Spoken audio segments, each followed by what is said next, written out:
Hola, hola muchachos, ¿cómo están? Bienvenidos a esta clase de articulaciones de miembro superior. Articulaciones de miembro superior, muchachos, es el primer tema por el cual inicia la cátedra en el estudio del miembro superior. Recordándoles que el primer parcial de anatomía comprende el estudio del miembro superior y miembro inferior. Este tema, articulaciones de miembro superior, en el primer parcial, que son 40 preguntas de selección simple, involucra alrededor de 4 o 5 preguntas.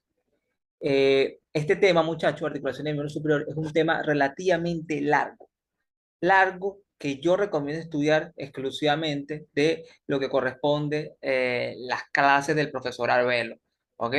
¿Por qué? Porque él es el que lo evalúa y tiende a tener distintas consideraciones con respecto a los libros. Entonces, estos temas estudienlos de las teóricas del profesor Arbelo. Además, tiene a mí como preparador que estaré dando prepas de todos estos temas, ¿ok? Entonces, vamos a iniciar con este tema, articulación del miembro superior. Pero lo primero que vamos a hacer es resumir y organizar lo que es articulación del miembro superior. Vamos a ver cuáles son todas este grupo de articulaciones que se ubican en este miembro. Entonces, vamos a dibujar aquí lo que son la osteología del miembro superior. De hecho, para repasar primero para entender articulaciones es esencial primero haber repasado osteología. Entonces, si repasamos aquí las articulaciones del miembro superior, el primer grupo de articulaciones que se nos muestra es las articulaciones pertenecientes al complejo articular del hombro. Un complejo, muchachos, anoten ahí, es un conjunto de articulaciones que tiene funciones en conjunto, ¿ok? En este caso, el complejo articular del hombro incluye a 5 articulaciones que van a ser las siguientes: la articulación esternocostoclavicular, la articulación acromioclavicular, la escapulotorácica, subdeltoidea y glenohumeral. ¿Ok? Aquí la vamos a estar señalando cada una de ellas. De hecho, este tema lo vamos a estar hablando hoy. Hoy vamos a ver lo que es el complejo articular del hombro. Distal a lo que es el complejo articular del hombro, muchachos, vamos a tener otro grupo de articulaciones que son el complejo articular del codo. Escúchese bien, el codo es un complejo articular y ahí vamos a tener 3 articulaciones que son la húmero ulnar, que aquí la vemos, la húmero radial y la radio ulnar proximal, ¿ok? Distal al complejo articular del codo vamos a tener otras articulaciones que son la radio ulnar intermedia, que aquí la vemos, y la radio ulnar distal, ¿ok? Otro grupo de articulaciones del miembro superior es el complejo articular de la muñeca, que incluye a 2 articulaciones, lo que corresponde a la articulación radiocarpiana y a la articulación mediocarpiana. ¿Ok? Y por último, en la organización de las articulaciones del miembro superior, vamos a tener lo que es las articulaciones de la mano. ¿Ok? ¿Cuáles son las articulaciones de la mano? Bueno, tenemos la articulación del carpo, las articulaciones que forma el carpo con el metacarpo, la articulación trapecio primer metacarpiano, que es la articulación más importante de la mano, muchachos, que la vemos aquí, es la articulación más importante de la mano. Pregunta parcial: ¿cuál es su forma? ¿Cuál es la forma de esta articulación? Siempre lo preguntan, así que ojo con eso. Luego tenemos lo que es la articulación intermetacarpiana, tenemos la intermetacarpiana, que es entre los metacarpianos, y luego tenemos las articulaciones que forman el metacarpo con las falanges. Además de eso, y por último, tenemos lo que es la articulación interfalángica, entre los huesos de la falange. ¿Ok? Vean que son muchas articulaciones, hay trucos para sintetizar y aprenderse todas estas articulaciones. ¿Ok? Así que ojo con estos temas que son bien importantes. Vean aquí, vamos a repasar ahora lo que corresponde a las características generales de las articulaciones del miembro superior. ¿Ok? Porque se tienden a comparar las articulaciones del miembro superior con las del miembro inferior. Vean aquí, las articulaciones del miembro superior se denominan como una cadena cinemática abierta.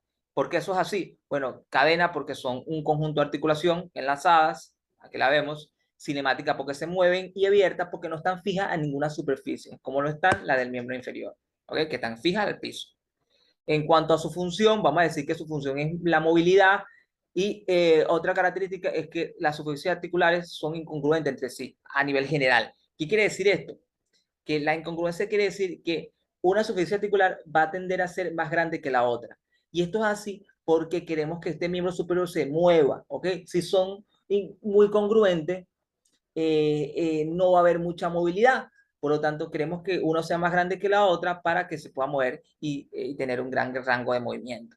Y por último, las articulaciones del miembro superior van a tender a trabajar hacia lo que es la mano, que es el segmento más distal del miembro superior y que es el que se encarga de modelar, de modificar el ambiente. Por lo tanto, es un segmento muy, muy, muy importante.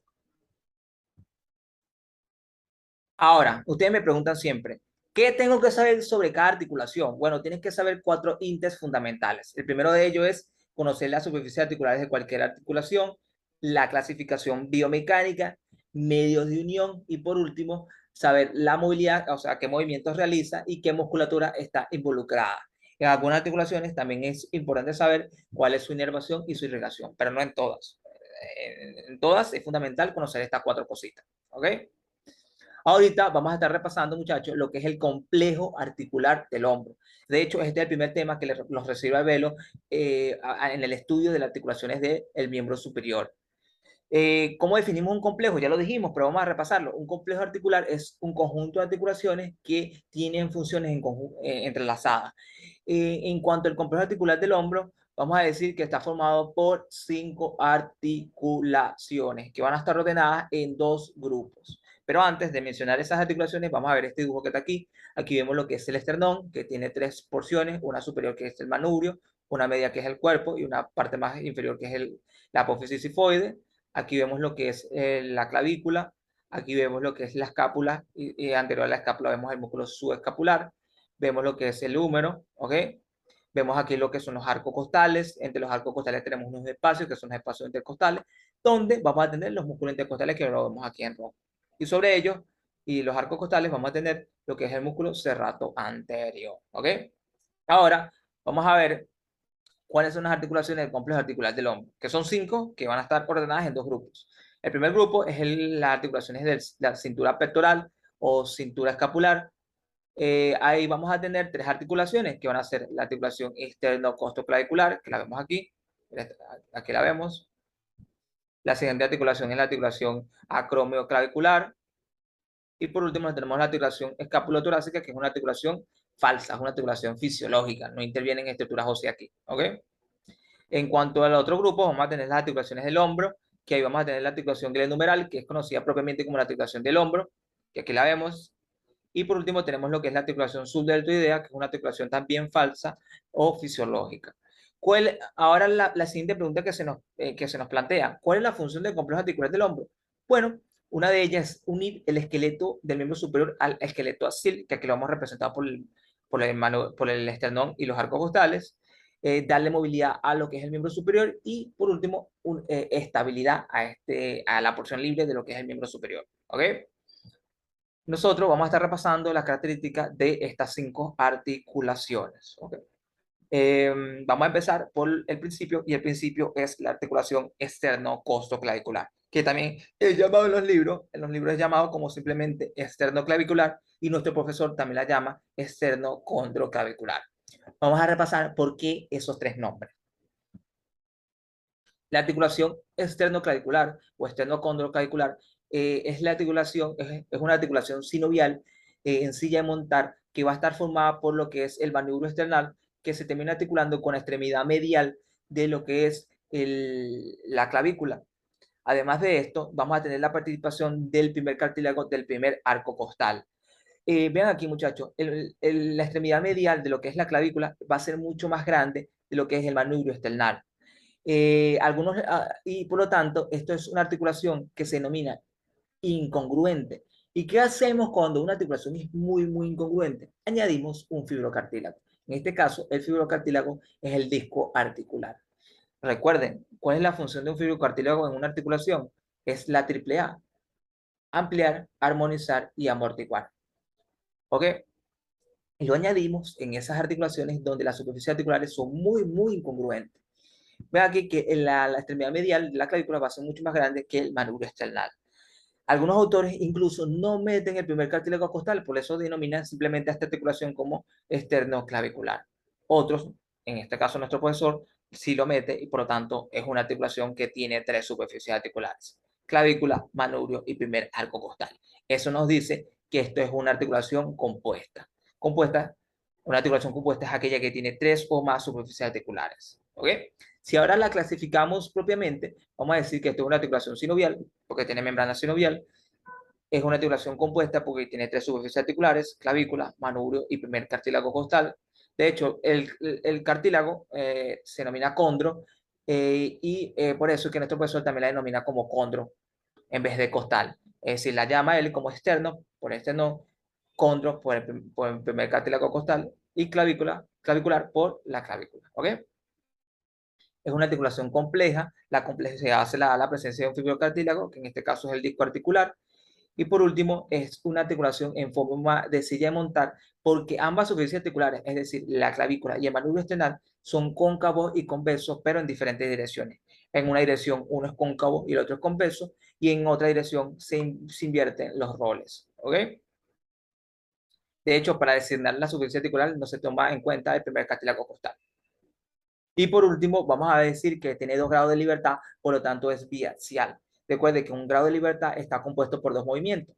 El primer grado de libertad es la elevación y descenso. El segundo grado de libertad es anteposición y retroposición. En este caso, y esos 4 movimientos que forman 2 grados de libertad se juntan y forman un movimiento extra que es la rotación conjunta. ¿Ok? La rotación conjunta es un movimiento compuesto por los otros movimientos que realiza esta articulación. ¿Ok?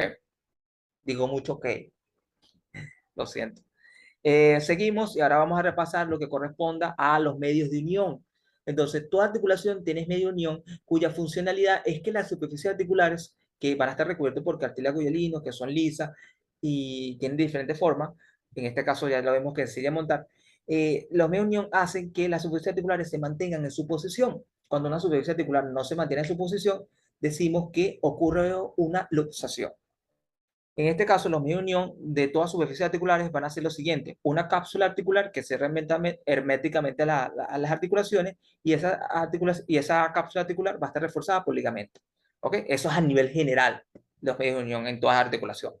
Entonces, aquí vemos la cápsula articular, que es el primer medio de unión de cualquier articulación, y va a estar reforzada por una serie de ligamentos, que lo vamos a clasificar en intrínseco y extrínseco. Intrínseco, que van a estar adyacentes a la articulación, y extrínseco es que van a estar lejos, pero igualmente ayudan a mantener la superficie articular escuatada. En este caso, los intrínsecos van a ser los ligamentos esternoclavicular. ¿Por qué? Porque van del esternón a la clavícula. Es uno anterior y uno posterior. Aquí estamos viendo simplemente el anterior. Además de vamos a tener el ligamento interclavicular, que va desde una clavícula a otra, pasando por el esternón. Aquí lo señalamos de verde. Dentro de los ligamentos extrínsecos repasamos a dos: el costoclavicular, que es el ligamento más importante, que va desde el primer arco costal hacia lo que es la clavícula, que es el más importante. Y por último repasamos a lo que son los ligamentos coracoclaviculares, que no lo vemos en esta imagen, pero son dos: el trapezoide y el conoide. Lo vamos a repasar en una siguiente articulación, así que ya lo veremos más adelante. Pregunta parcial: ¿cuál de estos no es medio unión? ¿Cuál de estos sí es medio unión? Diga los medio unión extrínsecos. ¿Cuál es el medio unión más importante? Así suelen ser las preguntas. También, ¿cuál es la clasificación biomecánica de tal articulación? ¿Cuál no es? ¿Cuál sí es? Así que ojo con eso. Ahora vamos a repasar la movilidad de esta articulación. El primer movimiento que vamos a repasar es el movimiento de elevación. Van a estar participando dos músculos. Cuando repasen qué músculo participa en un movimiento, del número, van a ser dos en este caso. Vamos a tener lo que es este es el músculo trapecio, y su segmento superior va a estar participando en la elevación. El trapecio tiene 3 segmentos, y uno superior, uno medio inferior. Vamos a ver que cada segmento participa en un movimiento diferente. En este caso, el superior en la elevación. Además de eso, vamos a tener el músculo elevador de la escápula participando en la elevación en esta articulación. El movimiento de descenso es un movimiento pasivo porque la gravedad lo lleva para abajo, pero si lo queremos hacer activamente, participan estos 3 músculos, que son el segmento inferior del músculo trapecio. Vemos que además de eso participan el músculo pectoral menor, que lo vemos aquí, y el músculo subclavio. De hecho, muchachos, para repasar lo que es articulaciones, también es importante repasar lo que es miología del miembro superior, osteología y miología. Esas dos clases las tengo yo hechas. Si las quieren, tomen captura y pónganme ahí: Carlos, por favor, pásame las clases. Y ponen unos bracitos así como pidiendo. ¿Ok? Además, si quieren esta diapositiva, tomen una foto a cualquier diapositiva y pónganme: Carlos, por favor, pásame la diapositiva de articulación del miembro superior, y ponen dos bracitos así hacia arriba y una cara de ángel, y yo se las paso. Ok, seguimos con los movimientos de la articulación esternoclavicular. Vamos a repasar los movimientos de anteposición, son dos músculos. Vamos a tener lo que es el músculo pectoral mayor, que aquí lo vemos, pectoral mayor, y vamos a tener el músculo serrato anterior. ¿ok? En cuanto al movimiento de retroposición, vamos a ver que vamos a tener el músculo romboides y al músculo trapecio en su segmento medio. Aquí vemos el trapecio, en su segmento medio participa y el romboide está aquí en un plano más profundo.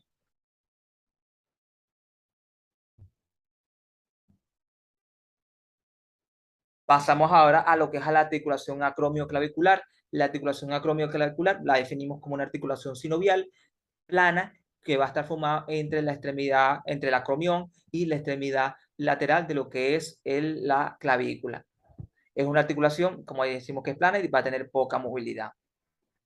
Vemos aquí lo que es la cara anterior de la escápula, apófisis coracoide, cavidad glenoidea, vemos acromión, clavícula. Dentro de la clasificación biomecánica de esta articulación, vamos a decir que es una articulación sinovial, porque tiene membrana sinovial que produce el líquido sinovial. Es una articulación simple, porque participan dos superficies articulares. Es no compleja en la mayoría de las personas, pero en un 20% de personas tiene fibrocartílago. Y en ese 20% sí es compleja. Pero como en la mayoría no es compleja, vamos a decir que es no compleja a líneas generales. Pero en ciertas personas hay fibrocartílago. Es una articulación plana y toda articulación plana es uniaxial con movimientos de desplazamiento. Y estos movimientos no se suelen describir como tal ninguna musculatura. En cuanto a los medios de unión, dígame usted, ¿cuál es el medio de unión de esta articulación? Bueno, una cápsula articular que envuelve y cierra verticalmente a estas superficies articulares. Y vamos a tener además de eso ligamentos que, lo vamos a que refuerzan a esta cápsula y lo vamos a clasificar en intrínseco y extrínseco. En cuanto a los intrínsecos, son dos. Vamos a tener lo que es el acromio clavicular, uno anterior y uno posterior. Aquí vemos simplemente, perdón, es uno superior y uno inferior. Aquí vemos el superior, el inferior no lo vemos.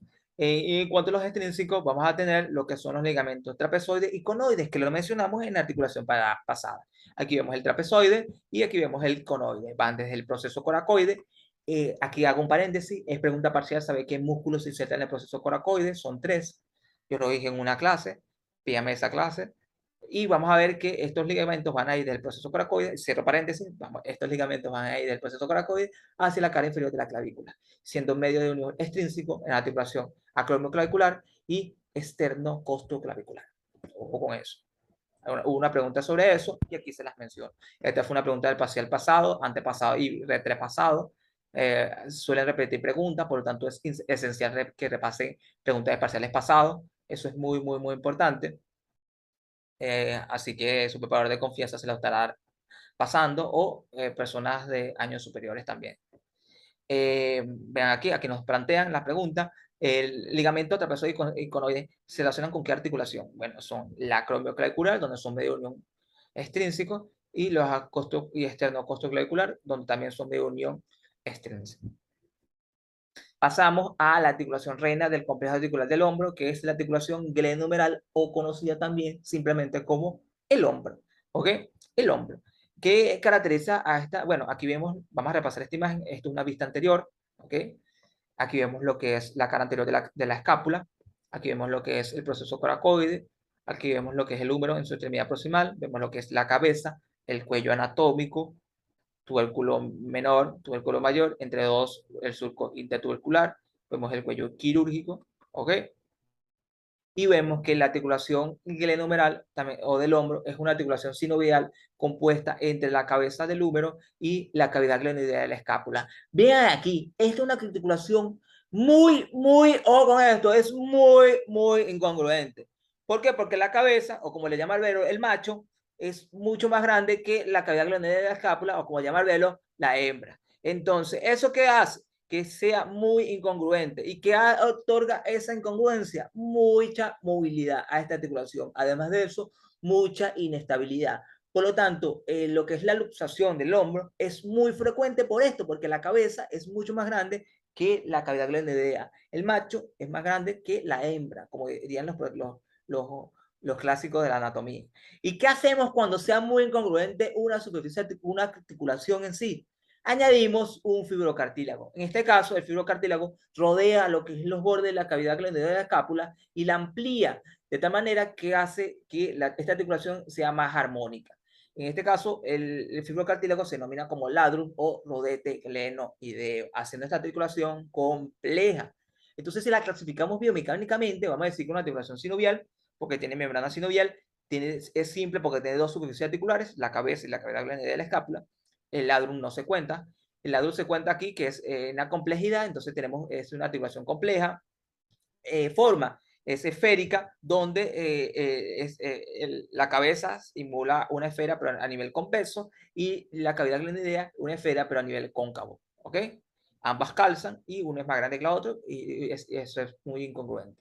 Tu articulación esférica, apréndase esto, tu articulación esférica es multiaxial, son las únicas que son multiaxial. Es decir, que tiene 3 o más grados de movilidad. En este caso, ahorita vamos a repasar esos movimientos. Pero primero vamos a repasar los medios de unión. Ojo con los medios de unión, que son los muy importantes. ¿Cuál es el primer medio de unión de esta articulación? A ver, rápido, dímelo tú. Muy bien. Es la cápsula articular que cierra herméticamente las superficies articulares. Por fuera, esa cápsula articular va a estar reforzada por una serie de elementos ligamentosos y tendinosos, que lo vamos a clasificar a ellos como entre elementos activos y elementos pasivos. Entre los elementos pasivos, ahí lo vamos a ver, entre los elementos pasivos tenemos lo que es el ladrum glenoideo, que es un fibrocartílago, y vamos a tener lo que son los ligamentos glenohumerales, que son tres: superior, medio e inferior. Ahí lo vemos. Otro ligamento es el ligamento coracomeral, que va desde el húmero hacia lo que es el proceso coracoide. Por último, dentro del elemento pasivo se describe algo que es la presión negativa. Ajá. Dentro de los elementos activos, bueno, la distinción entre pasivo y activo quiere decir que un elemento pasivo es aquel que no mantiene por sí mismo las superficies articulares coaptadas. Los elementos activos sí. Dentro de los elementos activos vamos a describir músculos que a través de sus tendones mantienen ellos coaptadas las superficies articulares. ¿Qué músculo vamos a tener? Vamos a tener lo que es la porción larga del músculo bíceps braquial y la porción larga de lo que es el tríceps braquial. Aquí vemos lo que es la porción larga del bíceps braquial representada, lo cortamos, pero aquí vemos la porción larga del bíceps braquial, que a través de su tendón que pasa por el surco intertubercular, eso fue pregunta de reparación de hace unos años, llega hacia lo que es entra a la articulación, es decir, es intraarticular, y termina insertándose en lo que es en el tubérculo supraglenoideo. En cuanto a la porción larga del tríceps, que lo vemos aquí atrás, vemos aquí nada más su tendón que va a estar insertándose en el tubérculo infraglenoideo. En cuanto a los elementos activos, se describen a su vez lo que es el manguito de los rotadores, que no lo podemos ver en esta imagen, que lo vamos a ver así, ahora sí, en esta imagen. ¿Cómo definimos el manguito de los rotadores? Bueno, el manguito de los rotadores son un conjunto de 4 músculos que nacen en escápula y se insertan en los tubérculos del húmero, dando estabilidad a lo que es la articulación glenohumeral. De cierta forma, ellos como que abrazan a esta articulación y le dan estabilidad manteniendo las superficies articulares en su posición. Además de eso, estos movimientos imprimen movimientos de rotación a esta articulación. De hecho, de ahí su nombre. Un manguito, muchachos, es un manojo. Estos son manojos de músculos que dan rotación a la articulación glenohumeral. Y por eso se denomina así como manguito de los rotadores. Pero vean aquí que su principal función es dar estabilidad a la articulación glenohumeral. ¿Cuáles son los manguitos de los rotadores? Son el supraespinoso, el músculo infraespinoso, el teres menor y el subescapular. Estos músculos, muchachos, aquí calladito entre tú y yo, aquí calladito entre tú y yo, son muy importantes para el primer parcial. De ellos te tienes que conocer su función, que ya la dijimos. Pero además de eso, imprime movilidad, así que también tienes que conocerla. Además que tienen que conocer sobre estos músculos: origen, inserción, inervación y función. ¿Ok? Tienen una función conjunta, que ya dijimos, pero cada uno tiene una función particular. Son preguntas parciales, así que ojo con ello. Obviamente ya lo dije en una clase, así que envíamela. Nada más esto. Tú me tomas captura de esta foto, de esta clase. Lo subes a tu historia. Me dices, Carlos, por favor, pásame miología de miembro superior y yo te la paso. ¿Ok? Y bueno, vamos a repasar algo las relaciones neurovasculares de esta articulación porque son importantes. A nivel vascular vemos que esta articulación va a estar irrigada por las arterias circunflejas humerales, que son una anterior y una posterior, ambas originándose de la arteria axilar, que aquí la vemos descendiendo, que luego esta arteria se va a continuar en el miembro superior como arteria braquial. A nivel de relación nerviosa tenemos este nervio, que es el nervio axilar, que antiguamente se denominaba circunflejo. Circunflejo quiere decir que rodea. En este caso, el nervio axilar rodea el cuello quirúrgico y las arterias circunflejas también lo rodean, por eso también ella se denomina circunfleja. Así que ojo con esto, porque el cuello quirúrgico se denomina así porque ocurren fracturas ahí. Entonces, ante una fractura de la extremidad proximal del úmero o luxación de esta articulación, se va a comprometer este nervio, que es el nervio axilar. Eso ha sido una pregunta parcial en años pasados. Ojo con eso. Ojo con eso. Vamos a repasar ahora los movimientos de esta articulación, que va a tener 3 grados de libertad. El primer grado de libertad se compone con lo que es antepulsión y retropulsión, antiguamente conocido como flexión y extensión, también conocido como anteversión y retroversión. Los siguientes grados de libertad es la abducción y aducción, y el último es rotación medial y rotación lateral. Estos 3 grados de libertad se conjugan y forman un movimiento extra que es la circunducción, ¿ok? Circunducción. Vamos a repasar el primer movimiento, que es el movimiento de antepulsión. El movimiento de antepulsión, también llamado flexión. Veanlo aquí. Esto debería de moverse, no sé por qué no se mueve. Lo siento, ya lo subir a mi Instagram para que vean el movimiento. Este movimiento va a estar realizado por los siguientes músculos. Bueno, sepan que esto es un movimiento que se realiza en 3 fases. La primera fase interviene solamente la articulación glenohumeral y vas a tener van a estar participando los siguientes músculos. El pectoral mayor, que lo vemos aquí, el músculo, la porción anterior del deltoide y el músculo coracobraquial, que lo veríamos más o menos aquí. La segunda fase se le suman a estos elementos lo que es las articulaciones de la cintura pectoral o cintura escapular y los músculos trapecio y cerrato anterior. Y en la última fase va a haber una inclinación de lo que es el tronco. En los movimientos de retropulsión, también conocido como extensión, vamos a ver que este es un movimiento que va a tener 2 fases. La primera fase va a incluir lo que es la articulación glenohumeral solamente, y vamos a tener lo que es el músculo, la porción larga del tríceps braquial y la porción posterior del músculo deltoide. Aquí vemos el tríceps, su porción larga, más este músculo que vemos aquí, que es la porción, el segmento posterior del deltoide, participan ahí. En la segunda fase se le suma a estos elementos lo que es la articulación de la cintura pectoral e interviene el músculo trapecio, teres mayor y latísimos dorsus o dorsal ancho. Es un movimiento que se realiza en el plano sagital con un eje transverso. transverso. En el movimiento vamos a repasar ahora los movimientos de abducción y aducción, que son importantes. El movimiento de abducción, muchachos, se realiza en 3 fases. ¿Ok? ¿Tengo que hacer esa fase? Para los quiz de Herbelo en su currículo, sí. Para el parcial, nunca lo he preguntado. Así que ojo con eso. Vamos a ver, el movimiento de abducción tiene 3 fases. La primera fase interviene el deltoide y el supraespinoso. Siempre han preguntado, ¿quién es el iniciador de la abducción entre estos 2 músculos? El iniciador, eso fue pregunta de reparación de hace unos años, el iniciador es el músculo supraespinoso. Supraespinoso lo inicia en los primeros 30 grados, luego participa el deltoide. Pero sepan que el iniciador es el supraespinoso. Pregunta parcial, muchachos, no se me caigan ahí. Además de eso, en esta primera fase participa la articulación glenohumeral. En la segunda fase se le suma el trapecio, cerrato anterior y las articulaciones de la cintura pectoral o cíngulo pectoral. La tercera fase, pregunta de quiz de Arbelo, y interviene el raquis. Raquis es la columna vertebral. ¿Okay? En aducción, que es un movimiento pasivo, pero si uno lo quiere hacer activamente, intervienen los músculos teres mayor o redondo mayor, latísimos dorso o dorsal ancho, pectoral mayor y romboides. Y por último, vamos a hablar de lo que es la rotación lateral y rotación medial. La rotación lateral, veanlo aquí, la rotación lateral interviene los siguientes músculos: el infraespinoso, redondo menor, que lo vemos aquí abajo, y cemento posterior del músculo deltoide. Aquí vemos esos 3 señores. Y en la rotación medial interviene el músculo pectoral mayor, subescapular, que no lo vemos, cemento anterior del deltoide y latísimos dorsi, ¿ok? Que tampoco lo vemos aquí. Este es un músculo que se realiza en el plano horizontal con un eje longitudinal. Pregunta: la luxación de la cabeza del húmero, eso fue una pregunta parcial, ¿puede comprimir al nervio? ¿A cuál nervio ustedes creen? El nervio axilar, que rodea a lo que es el cuello del húmero. Otra pregunta: la porción más delgada y con menos refuerzo de la cápsula articular de la articulación del hombro se encuentra situada. A ver, aquí es anterior e inferiormente. Por eso, hacia esa dirección es que ocurren mayormente la luxación de la articulación del hombro. Bueno, por último, para terminar esta clase del complejo articular del hombro, vamos a repasar las articulaciones fisiológicas que componen a este complejo articular. Recuerden que una articulación fisiológica es aquella donde las superficies articulares no intervienen. Recordándoles que la definición de una articulación es, es la unión de dos más huesos entre sí y todos los elementos que contribuyen a dicha unión. Pues bueno, hay un grupo de articulaciones que son las fisiológicas que se escapan de esa definición. Y esas son denominadas articulaciones fisiológicas o falsas.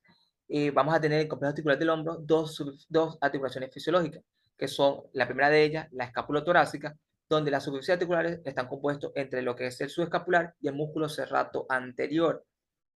Eh, y la última es la articulación subdeltoidea, que va a estar compuesta, que va a estar ubicada por debajo del deltoides, por eso se denomina así. Y esa articulación, y Arbelón nos dice que la siguiente frase sobre esa articulación está formada por el espacio de deslizamiento que se encuentra entre la cara inferior del músculo que se localiza en el hombro, que es el deltoide, que aquí no lo vemos, y el plano muscular subyacente, que está constituido por los músculos de la rotación del hombro, que aquí lo vemos, que aquí lo vemos.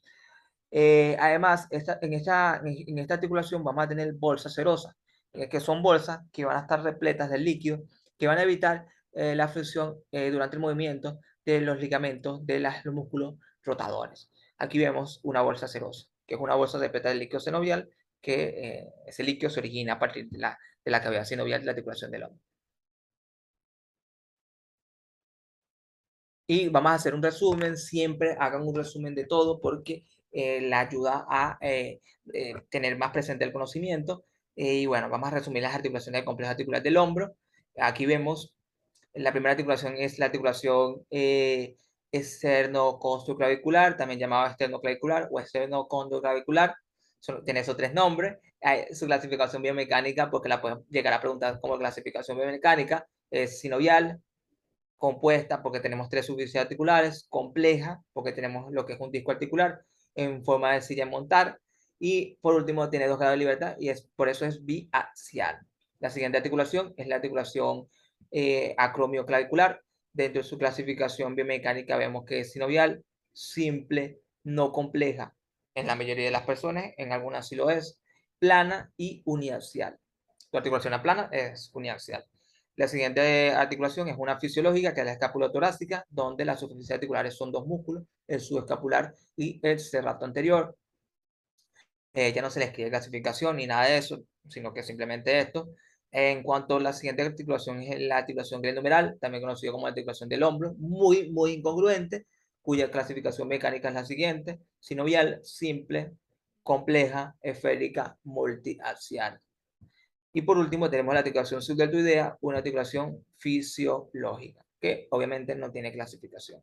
Y esto fue el complejo articular del hombro.